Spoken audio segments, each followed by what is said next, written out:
ఈరోజు మన ప్రధాన వక్త జొన్నలగడ్డ లక్ష్మీకాంత్ గారు అమెరికా, కెనడా, చైనా, ఇంగ్లాండ్ తదితర దేశాలలో మేనేజ్మెంట్ కన్సల్టెంట్గా, యూనివర్సిటీ లెక్చరర్గా పలు సంస్థలకు ఎన్నో అంశాలపై స్పీకర్గా పనిచేస్తున్న అనుభవం ఉన్న ఒక చక్కటి పేరెంట్. ఆలివ్ మిషన్ 10th క్లాస్లో ఒక స్టూడెంట్ విజయాన్ని పొందటానికి తల్లిదండ్రుల యొక్క పాత్ర అనే దాని మీద ఒక సక్సెస్ఫుల్ పేరెంట్ అయిన జొన్నలగడ్డ కాంత్ గారిని మనం రిక్వెస్ట్ చేశాం. ఆయన ఈ టాపిక్ మీద మనతో మంచి విషయాలు పంచుకోవటానికి అంగీకారం తెలియచేశారు. ఈ 2వ ఎపిసోడ్ జొన్నలగడ్డ లక్ష్మీకాంత్ గారితో ప్రారంభిస్తూ ఓవర్ టు జొన్నలగడ్డ లక్ష్మీకాంత్ గారు. మాస్టారు డివిఆర్ గారికి, ఈ కార్యక్రమం నిర్వహిస్తున్నటువంటి దొర్రాజు గారికి, డాక్టర్ సిఎల్ వెంకట్రావు గారికి, వేణు గారికి, పెద్దలందరికీ నమస్కారాలు తెలియజేస్తూ, పిల్లలందరికీ కూడా శుభాశీస్సులు తెలియజేస్తూ, విద్యార్థి విజయంలో తల్లిదండ్రుల పాత్ర, ఇది ప్రత్యేకించి విద్యార్థి ఏ దశలో ఉన్నప్పటికీ కూడా తల్లిదండ్రుల పాత్ర ఎలా ఉంటే బాగుంటుంది, ఎలా ఉండాలి, ఎలా ఉండకూడదు అనే కొన్ని విషయాల మీద మనం మాట్లాడుకుందాం. ప్రతిరోజు కూడా ఒక 12 గంటల దాకా పిల్లలు స్కూళ్ళలో కానీ ట్యూషన్లో కానీ ఉంటూ ఉంటారు. ఒక 8 గంటల పాటు నిద్రకి గనక తీసివేసినట్లయితే నిద్రకి కానీ భోజనానికి కానీ వాటికి ఒక 4 గంటలు కనీసం అటు ఇటుగా ఇంట్లో చదువుకునే వెసులుబాటు పిల్లలకు ఉంటూ ఉంటుంది. ఆదివారం కానీ సెలవుల రోజుల్లో కానీ అయితే ఇంకా ఎక్కువ టైం ఉంటూ ఉంటుంది. ఈ కార్యక్షేత్రం ఏదైతే ఉందో ఇల్లు అనేది, ఈ దృక్కోణంలోంచి, ఈ పర్స్పెక్టివ్లోంచి గనక చూసినట్లయితే పిల్లలు అవి సాధించడానికి తగినటువంటి వాతావరణం మనం క్రియేట్ చేస్తున్నామా లేదా, ఎంత పర్సంటేజ్ లేదా ఎన్ని మార్కులు రావాలి అనేటువంటి మొదటి అంశం తీసుకున్నట్లయితే 90% రావాలి అని కానీ, లేదా 600కి 540 రావాలి అని కానీ అనుకుంటూ ఉంటాం తల్లిదండ్రులుగా, కనీసంలో కనీసం. ఇలా రావాలంటే విద్యార్థి ఎంత చదవాలో సరే, అలా తను చదవడానికి దోహదపడే పరిస్థితులు ఇంట్లో ఉన్నాయా, ఇతరులు అలా ప్రవర్తిస్తున్నారా, వాళ్ళ వల్ల విద్యార్థులకు ఇబ్బంది లేకుండా ఉంటుందా లేదా అనేది తల్లిదండ్రులు గమనించుకోవాలి. అంతేగాని 4 గంటలు ఇంట్లో ఉన్నంతసేపు చదువుకోవాలని కానీ, ప్రతిరోజు 4 గంటల పాటు పుస్తకాల ముందేసి కూర్చుంటూనే ఉన్నాడండి, 12 గంటలు స్కూల్కి వెళ్తున్నాడు, ట్యూషన్లకు వెళ్తున్నాడు, అయినా కానీ ఇలా వస్తున్నాయి ఏంటి అని అనడం కాకుండా, ఈ మన కంట్రోల్లో ఉన్నటువంటి తల్లిదండ్రులుగా మన కంట్రోల్లో ఉన్నటువంటి ఇంట్లో ఉన్న పరిస్థితుల్ని, వాతావరణాన్ని మనం ఎంతవరకు ప్రభావితం చేసి పిల్లలకి అనుకూలంగా చేయగలం. సింపుల్గా చెప్పాలంటే ఉన్నత విజయానికి పిల్లలు ఏమి చెయ్యాలో ఏమేం చేయకూడదో పెద్దవాళ్ళ దగ్గర చాలా థియరీలు, సూత్రాలు ఉంటాయి. కానీ అలా వాళ్ళు ఉన్నతంగా సాధించాలంటే తల్లిదండ్రులుగా, పెద్దలుగా మనం ఎలా ఉండాలో, ఎటువంటి అలవాట్లు చేసుకోవాలో, ఏ అలవాట్లు మానుకోవాలో, ఏ ఏర్పాట్లు చేసుకోవాలో అనే వాటి గురించి మాత్రం చాలా మంది పెద్దవాళ్ళ దగ్గర ఏ థియరీ ఉండదు. అత్యద్భుతంగా మీరు చెప్పారు. మీరు చెప్పిన దాంట్లో ప్రధానమైన విషయం ఏంటంటే, పరీక్ష రాయడు కానీ పేరెంట్ మిగిలినవన్నీ స్టూడెంట్తో పాటు సమానంగా చేయాలి. స్కూలుకు వెళ్ళిన టైంలోనే పేరెంట్ తనకు నచ్చినట్టు ప్రవర్తించవచ్చు. స్టూడెంట్ ఇంటికి రాగానే పేరెంట్ స్టూడెంట్తో పాటుగా తను పనిచేస్తూ ఉండాలి. స్టూడెంట్కి సపోర్ట్ ఇవ్వాలి. స్టూడెంట్ ఈల్డ్ అవ్వకుండా చూసుకోవాలి. చాలా గొప్పది. గొప్ప మాట నాకు నచ్చింది ఏంటంటే, సపోర్ట్ ఇవ్వకపోండి, కనీసం విలన్గా మాత్రం మారకండి. అది చాలా గొప్ప విషయం. సందేహాలు ఉన్న వాళ్ళు హ్యాండ్ రైట్ చేయమని అడుగుతూ, ఈ లోపల మన ముఖ్య అతిథి అయినటువంటి డాక్టర్ సిఎల్ వెంకట్రావు గారిని ఈ యొక్క వండర్ఫుల్ ఇంటరాక్షన్ మీద స్పందించమని కోరుకుంటున్నాం. Over to honourable doctor CL Venkatrao గారు. గురువులకు గురువు డివిఆర్ గారికి, కాంత్ గారికి, దొరరాజు గారికి, అందరికీ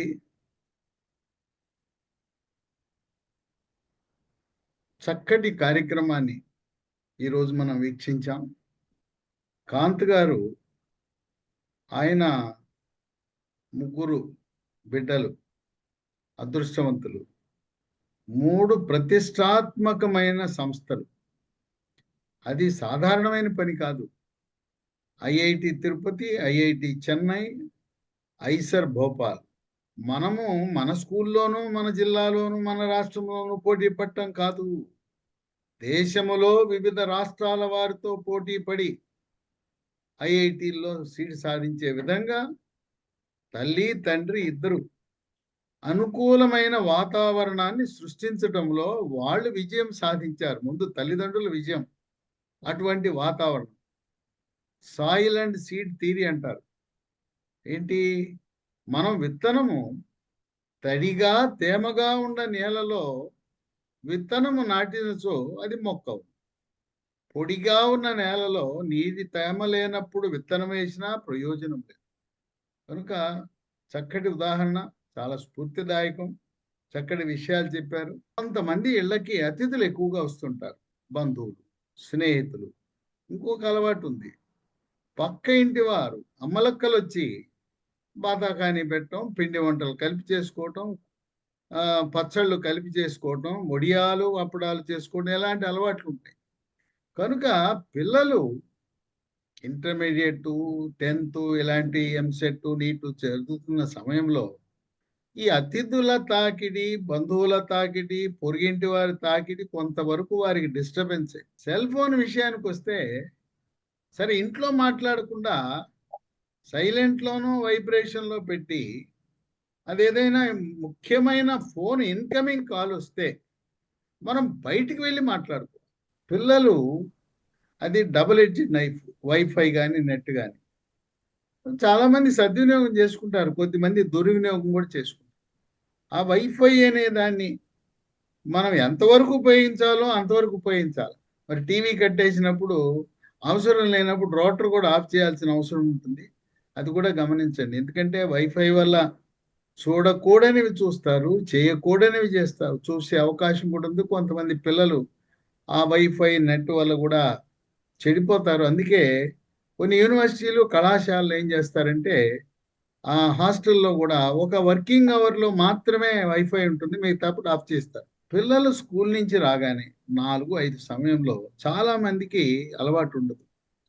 ఆ సమయంలో పెద్దవాళ్ళు, పిల్లలు కూడా, ముఖ్యంగా షుగర్ ఉన్న వాళ్ళైతే స్నాక్స్ అనేది తీసుకోవాలి.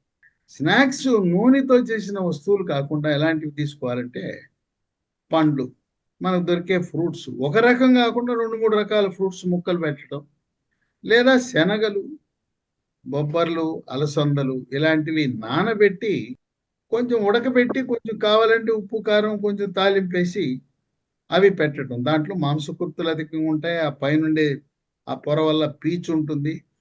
లేదా పాలు ఇవ్వటం వల్ల దాంట్లో కాల్షియం, అనేకమైన మనకి పౌష్టికాహారం లభిస్తుంది.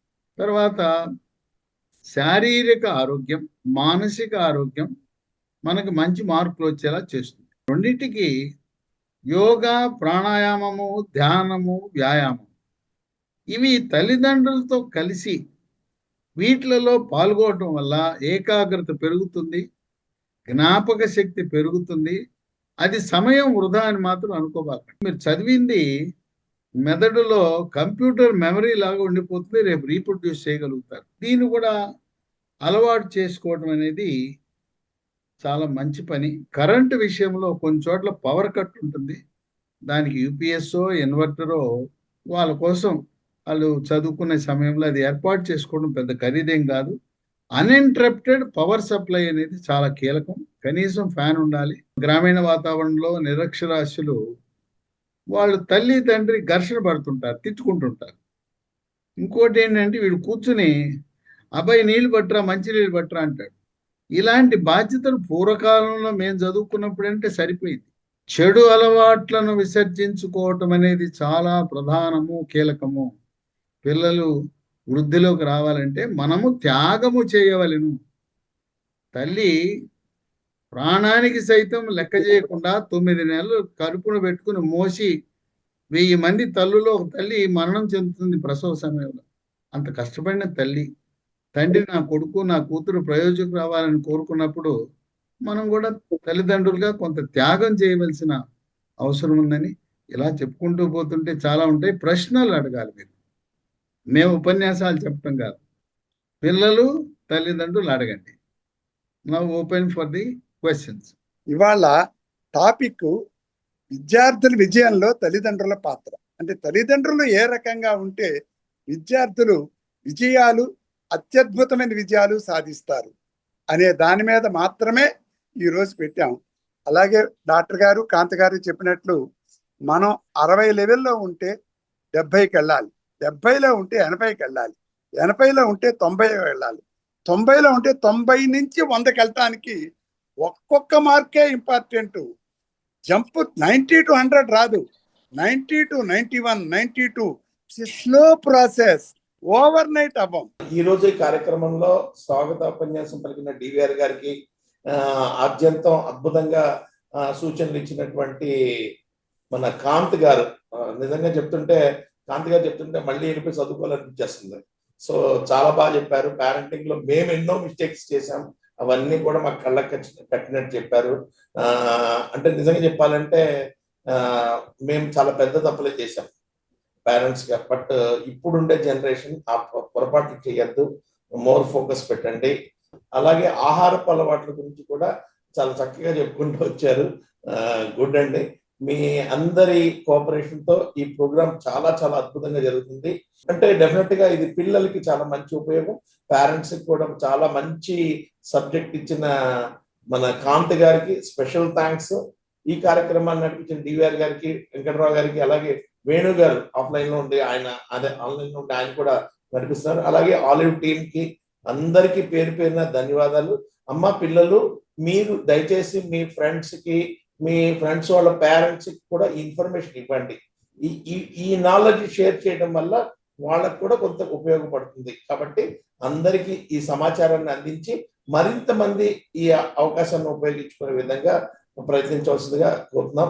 మనం కూడా రాష్ట్ర వ్యాప్తంగా ఉండేటటువంటి అన్ని జిల్లాల యొక్క టీచర్ల యొక్క వాయిస్ ఓవర్ తీసుకున్నాం. మీ అందరికీ మరొకసారి ధన్యవాదాలు చెప్తూ మరింత మంది ఈ కార్యక్రమంలో పాల్గొనేటట్టుగా సహకరించవలసిందిగా అందరికీ మనవి చేస్తున్నాను. Thank you one and all.